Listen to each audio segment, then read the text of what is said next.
নমস্কার, কলকাতা টিভিতে আপনাদের সকলকে স্বাগত।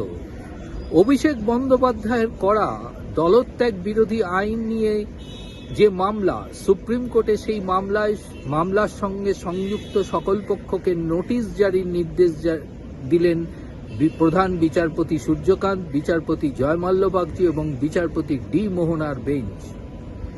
মূলত লোকসভায় 20 জন তৃণমূল সাংসদ তারা দলত্যাগ করে এনসিপিআইতে যোগদান করেছেন। তাদের এই যোগদানকে দলত্যাগ বিরোধী আইনের পর্যায়ে এনে অবিলম্বে তাদের সাংসদ পদ খারিজ করার জন্য যে আবেদন অভিষেক বন্দ্যোপাধ্যায় অল ইন্ডিয়া তৃণমূল কংগ্রেসের পক্ষ থেকে লোকসভা স্পিকারকে জানিয়েছিলেন, তা এখনো পর্যন্ত কোনো ব্যবস্থা গ্রহণ করা হয়নি।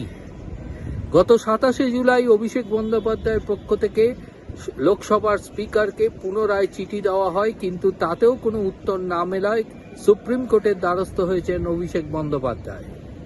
সেই মামলার আজ শুনানি ছিল সুপ্রিম কোর্টের প্রধান বিচারপতি সূর্যকান্ত, বিচারপতি জয়মাল্য বাগচি, বিচারপতি ডি মোহনার বেঞ্চে।